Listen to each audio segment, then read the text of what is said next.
Hi YouTube! So we just had the campfire chat for patch 2.0, the expansion patch, without actually the expansion stuff, but there was a lot to talk about here, so we have the hi YouTube spam. I'm gonna turn off the chat in a second so you can actually read what's on the screen. I made like 50 screenshots from this campfire chat, and there's a lot of stuff coming. TLDR, I can give you already though. The game is gonna become a lot more like Diablo 3. In a good way though, I would say. So they are reworking difficulties, paragons, glyphs, pit, basically everything. Runes are coming. I'm gonna show you that in a second. And there's also gonna be the new skills, the new key passives, a bunch of items. All of that is actually coming on the PTR next week on Wednesday. So we're gonna be playing that for like a week straight, blasting through this, of course. I'm gonna keep you guys updated with lots of videos when the time comes. So be ready next week and also go in yourself and try it out if you play on PC Battle.net. And all of that stuff will be for the expansion and more, of course. So they didn't actually talk anything about any of the new features that are in the expansion, like the Dark Citadel or the Undercity or the Spiritborn. This was like 2 hours of packed stuff about just what is changing in the game, and it's pretty massive. So let's turn off the Twitch chat here, guys. Sorry about that, so we can actually read. But yeah, let's go through this. So we had this presentation here, TLDR about difficulty tiers. So there's going to be 4 tiers that are for leveling. The new max level is 60, and afterwards the Paragon system starts. It's not like now where you level to 100 and halfway you get Paragons. You have separate levels for a character and then separate Paragon levels. So this all integrate into this new difficulty system, where those first 4 difficulties, normal, hard, and expert and penitent, are the standard difficulties for 1 to 60, and then comes torment, which is exclusively endgame at max level. So you cannot actually go to torment before level 60. Instead, you have penitent, that is really hard from what they said. This is kind of the equivalent of just basically starting world tier 3 on the level 1 character. So kind of like that. So it's going to be pretty tough.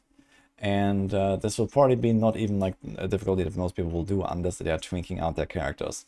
So you can probably expect to somewhere be in hard or expert for most people, I think.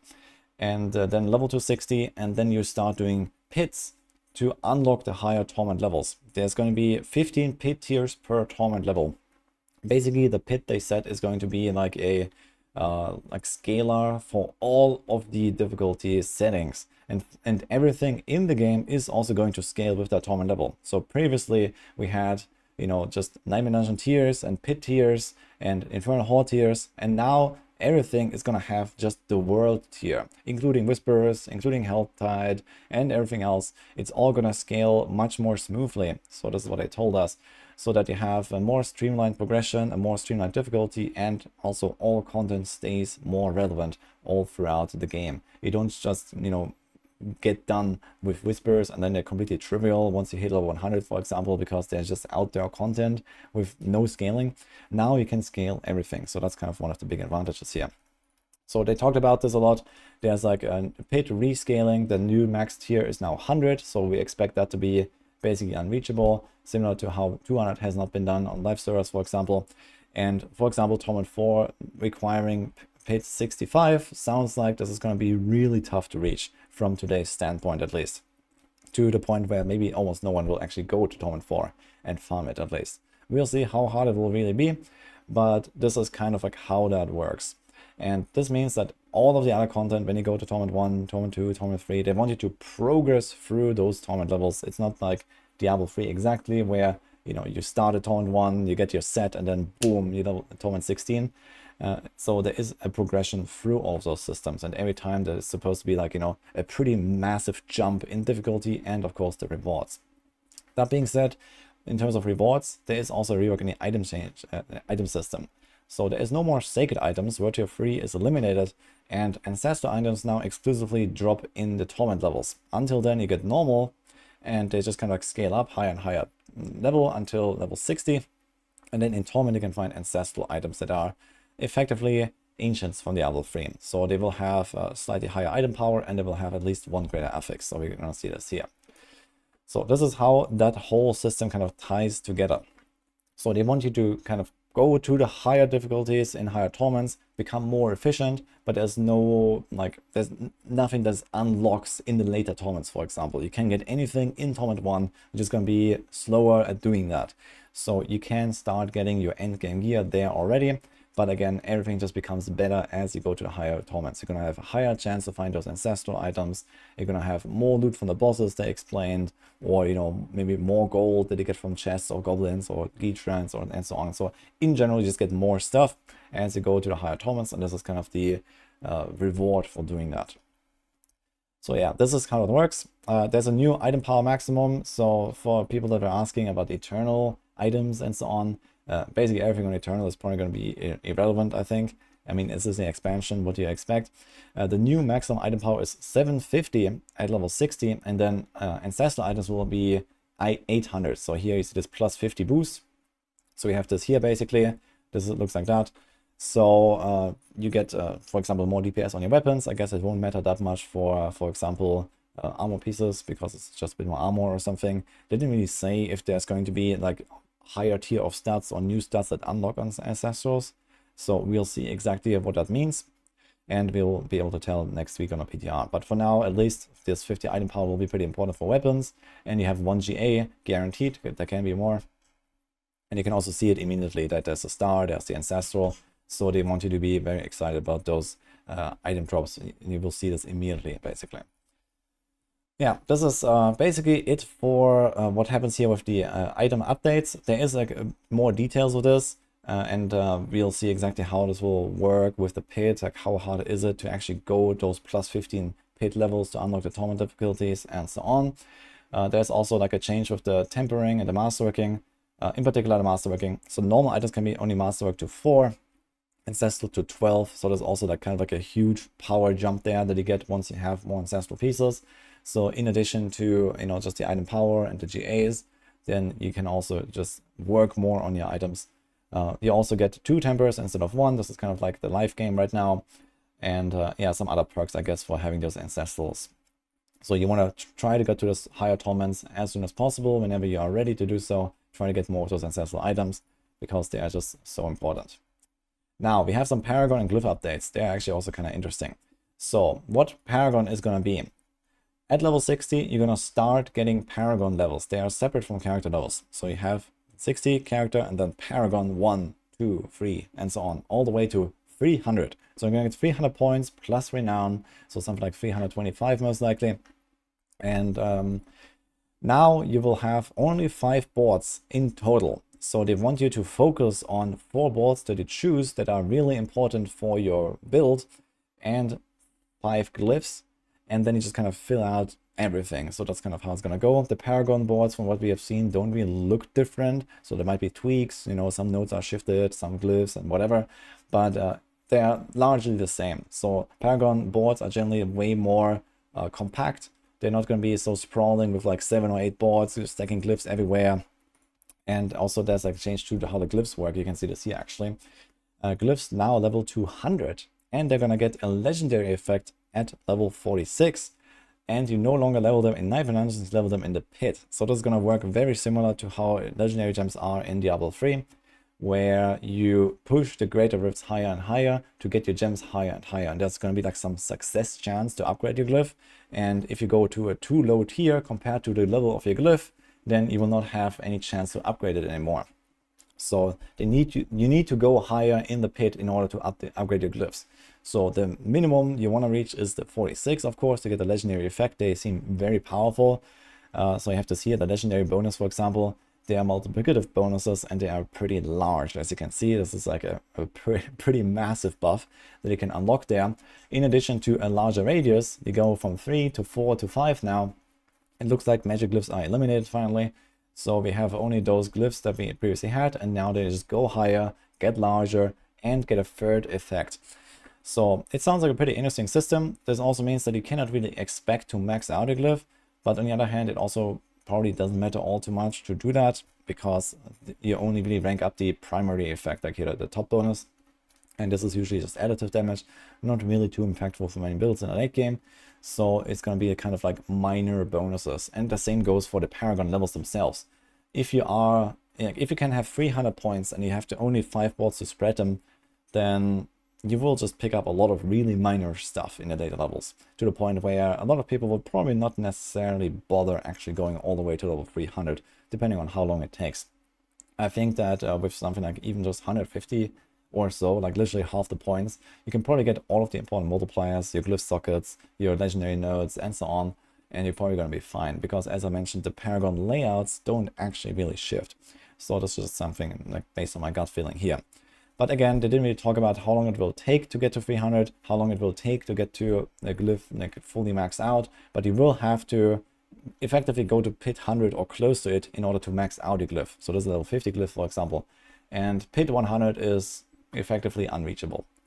So I guess people will just kind of like go to 46 and everything else is just a bonus afterwards. And similar with the Paragon levels, I guess you're gonna go to like maybe 150, maybe 200, and then everything else is just kind of a minor bonus.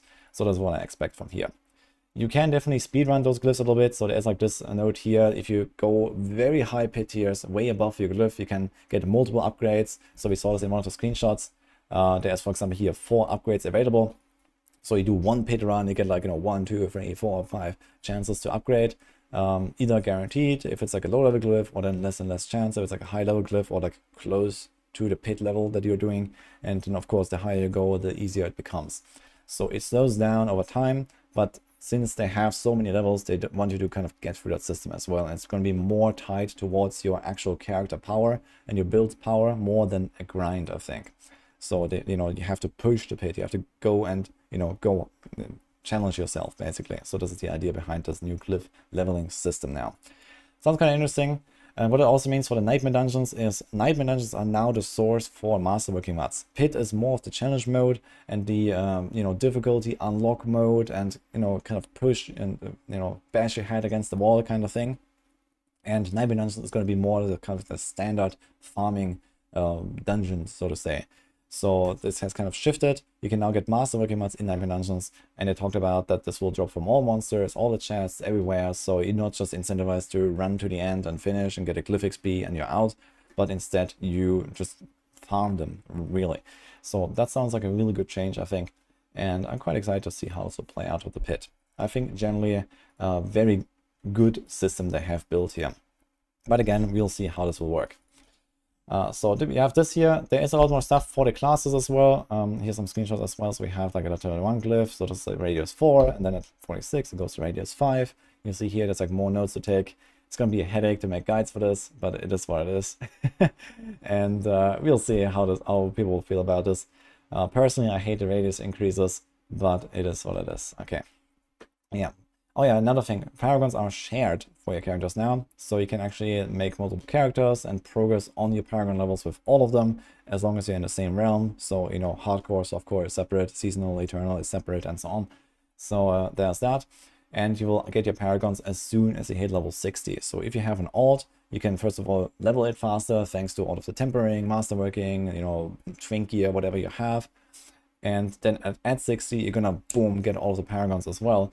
And you can just probably blast straight for Torment 1 into Torment 2 immediately, maybe in Torment 3, who knows how it's going to be.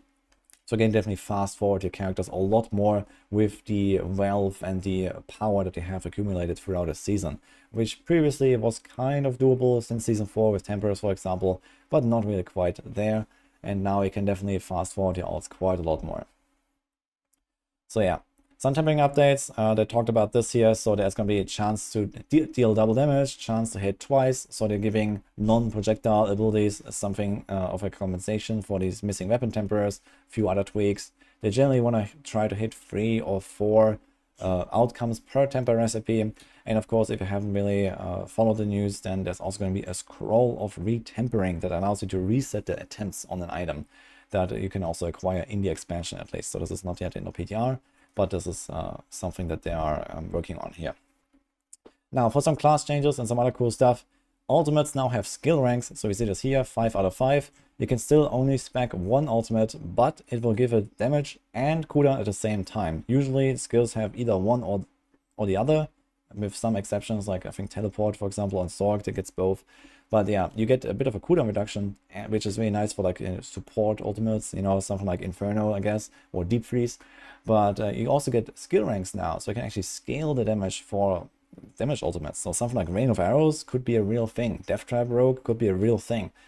So we'll see how this will play out, but very excited for this. You can also get skill ranks from items now and so on, so you can really boost your ultimates a lot more than before. Seems like they want to do a lot of stuff. I was already kind of expecting this with a lot of the Spiritborn ultimates that we have seen. All of them are very damage based, somewhat support based, but I was already thinking that there would be something like this. So it's really cool to see. Then we have some cool new class skills that are coming. So there's one skill and one key passive for each class, plus a bunch of passives, a new legendary glyph, or legendary paragon node. So it's going to be a new paragon board for everyone. All of that will be on the PTR as well. You can try out the new skills on the PTR. The barbs get a weapon throw. So there's like this animation here. I just took like a screenshot, but I had like a little preview, which was kind of cool. So you throw your weapon, it pulses in the ground. And then, yeah, you have like some extra effects that I can unlock here. I can get barriers and do like a stun and some stuff like that. So it sounds kind of cool. It's a cooldown ability, not a core skill. It's a weapon mastery skill. But for example, with the third blade, item from Season 5, you will be able to actually give this 0 cooldown and spam it. So that can be kind of interesting to make like a weapon throw barb out of this. Here's a new key passive for the barb. There's like a Thorns thing. And their new Paragon node is for an Earthquake / Dust Devil combo. Also some stuff here for the ultimates. That's kind of cool on the passives. And yeah, a bunch of other like, really cool stuff. I think barbs are getting some really interesting upgrades here. Also some new item that's cool. There's like a new unique. This gives you a full conversion of all your damage from the physical to fire with the ugly bastard helm. Kind of funny item. So I'm quite excited to see how this will feel. But yeah, maybe we can find some synergies with that and see what we can do. Then we have the Druid. Druid gets a new core skill. It's a channeled core skill, round 2, called Stone Burst. So the way this works is that you channel it, and as you channel it, it gets larger. It has like an AoE that explodes at the end of the channel. It's like Flame Blast on PoE basically. So it grows and then boom, and when you release it, you get a big explosion. And there's also like a screenshot here. So this is kind of like how it looks. It's like a half screen wipe effectively, and maybe you can even get it even larger. It starts very small, and then it has like 2 steps where it enlarges. So kind of interesting. We'll see how this will play. I think it's going to be kind of annoying to play because it's kind of like you have to channel it, but then you have to tap it really fast. You have to like tap, tap, tap, tap, tap if you really want to do damage. But we'll see. Also, here's a bunch of upgrades for the druids. There is companion stuff in particular. They showed us a really funny clip of a companion druid, but there's like a new key passive revolving around companions. Then you have like a new legendary node on paragons revolving around companions. Bunch of stuff for companions. And also here is like this human form thing. So there might be other reworks that allow us to like maybe play a human form caster finally on druids, because they've been very shapeshift heavy ever since basically. And maybe they will finally sell their first microtransaction for druid cosmetics. Who knows? But yeah. So this is kind of what this looks like. Here's a wolf build. So you see here you get like more wolves, and there's like 1, 2, 3, 4, 5, 7 wolves or something. So they're going completely crazy. Seems kind of fun. But yeah, we'll see how this will actually be. But yeah, companion druids definitely gonna be pretty crazy, I think. Some new items. One of the new uniques is for the new Stoneburst skill. And then there's a bunch of aspects for that. And there's also something for Shred, for Ravens, and Rabies, Greasy Rage combo. So lots of really interesting stuff to play around with here for the druids, I think. Then we have Necromancer. They're getting a new ultimate Soul Rift. That's what it's called. So this is a Darkness Ultimate. It looks like this, pretty cool. It's like a huge AoE around you, and it kind of sucks in the souls here. There's like an animation. So every second it kind of pulses and it like drains the enemies. You gain like, I think, Barrier and Essence, and you deal damage to them. And you also get a new key passive that kind of goes with this, where when enemies are vulnerable or crowd controlled or shadow damage or time afflicted, then they have like this debuff. They take more damage from you, and then you can use your curses to deal damage to those enemies. So a kind of interesting concept here where you can spam curses to kill enemies and spam like, you know, crowd controls and dots and whatever. So kind of cool stuff there. They also said that they want to make Necros just tankier in general. There's going to be a lot more like barrier generation. There's stuff like this passive here, so you can now just generate barrier from lucky hits, for example. It's going to be a pretty huge deal, I think, for Necromancer's survivability, which is pretty down bad, to be fair. And there's also this legendary board, Frailty. Again, when you curse enemies, you deal more damage to them.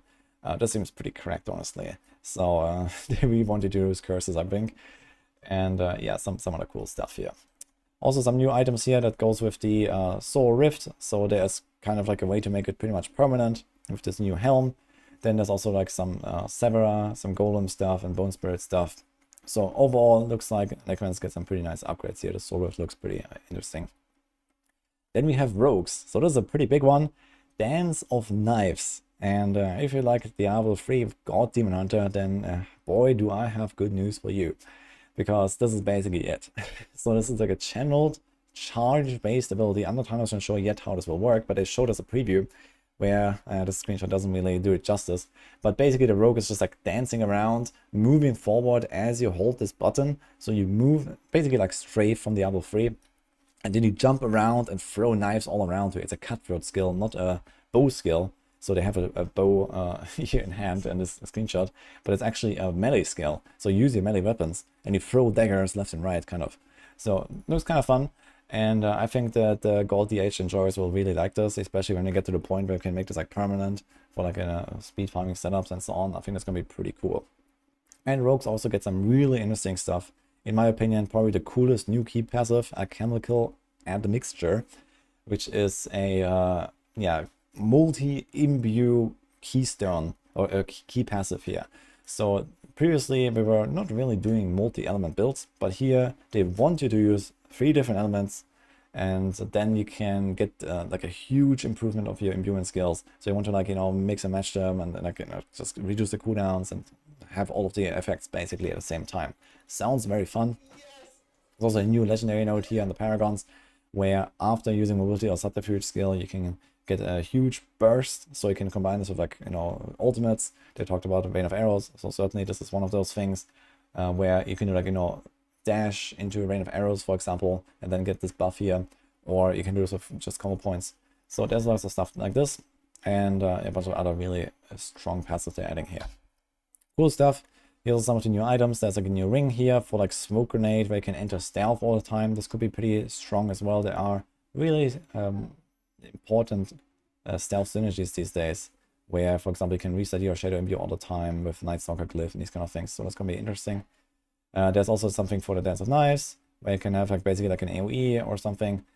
Some stealth stuff here with poison clouds, and here's also like some ice splinter, like cold elemental stuff that kind of goes with like, for example, the new key passive here. So you may not necessarily have to go for triple imbuement, but you can also get some of those non-physical effects from like, you know, Andariel's Visage or like Azurath or even Elemental Surge Temper or something. So there might be multiple ways of doing this.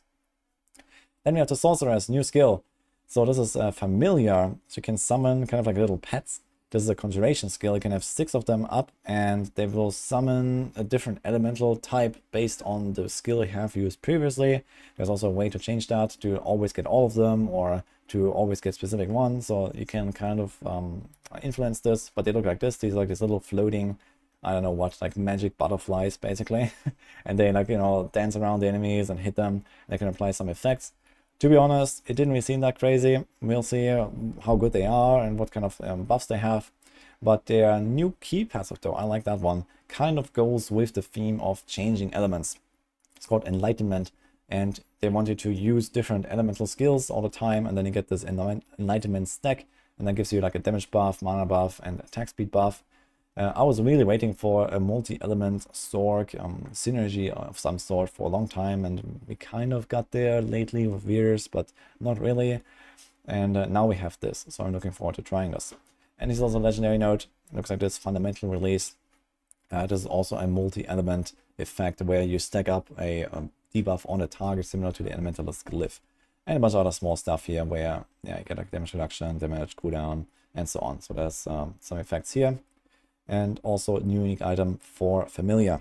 Looks like this here. So you can get like all familiars at once.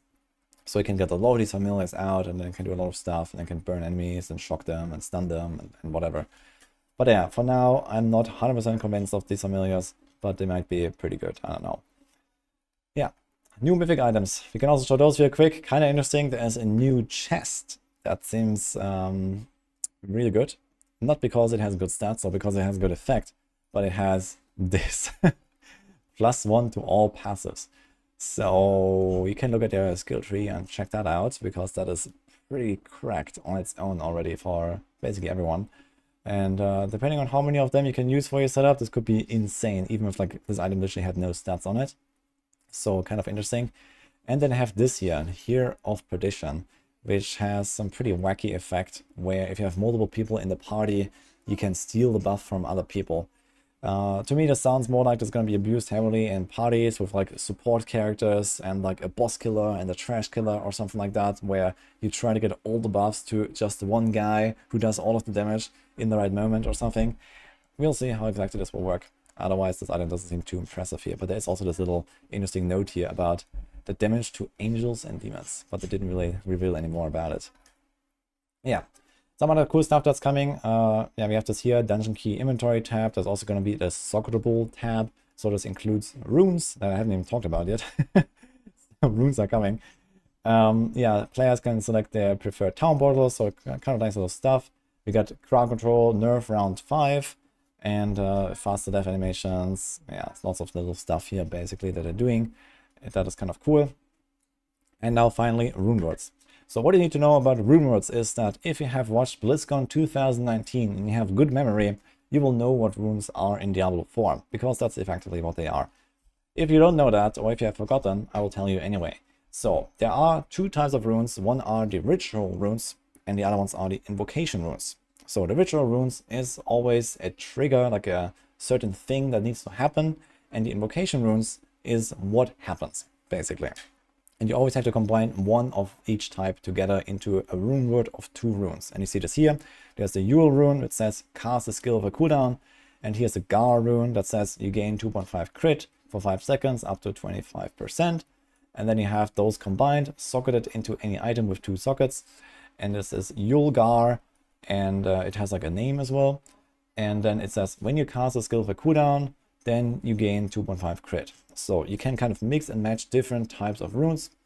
And you can also do, for example, instead of, gain 2.5 crit, when you cast a skill with a cooldown, then you cast another class's skills. So you will actually be able to get some skills from other classes, like for example, a Warcry that makes you berserk on other classes like the Necro or the Sorc. So that's kind of interesting. We also saw a Necromancer teleporting and these kind of things. So it's going to be pretty crazy stuff, it sounds like.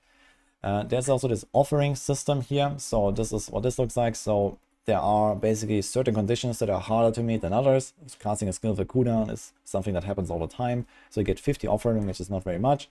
And for example, this rune here doesn't have a very crazy effect, so it also costs very little to activate. But basically, this is like an effect that you stack up. You see it on the bar as well when it fills up. And you need to hit a certain amount of offering. It's like basically a progression bar. So the more offering you gain, the faster you trigger your stuff. And certain effects give you more offering because they're more rare. Certain effects like this here give you little because this is quite common. And likewise for the effect runes, the invocation runes, certain effects will be very wild. So they will require a lot of offering, to activate. So you won't see them like every second, but you will see them like maybe, every 10 seconds or every 20 seconds or something like that. So depending on what the rune does, it will require more. So that's kind of how that works. You can have 2 rune words at the same time, socketed anywhere. So we'll see how that will go with like barbs and stuff. But in general, this looks like a pretty cool system to me. I'm really excited to try this out. It's not exactly the rune word system from Diablo 2 that maybe some people were hoping for. But there is also a mythic item craft option. Similar to how you can use Sven and Sparks, you can use runes to craft some of the mythic items. So it kind of feels like that, I suppose. In some cases where you can collect exactly those 3 runes or whatever, or 4 runes, and then get your mythic of your dreams. So that sounds kind of fun at least. So they have a little bit of that rune word system from Diablo 2 with that. But yeah, there's like lots of different things here. For example, you can cast earthquakes when you walk. You can cast teleport after like CCing enemies every so often or whatever. There's like tons of triggers. There's tons of different effects. We haven't really seen many of them, but it sounds like there will be tons of them. So yeah, they really wanted to have like crazy effects, and here we saw like this clip of this barbarian just running around, and he had like a trigger that every X meters they move, you spawn an earthquake, for example. So stuff like that. Here's also another example: casted non-channeled core skill.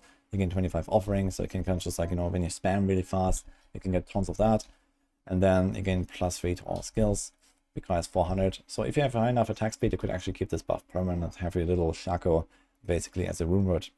So stuff like that. Here's some more examples. You can cast Petrify, you can cast Concealment, you can cast Warcry, you can cast Decrepify, and so on. So there's lots of stuff basically. Really cool, I think. Yeah, there's also a way to like convert runes. You can do 3-to-1 conversion with a chance to roll into higher rarity and stuff like that. There's like different tiers. I think there's like magic, rare, and legendary. You see this here. So there's like different tiers.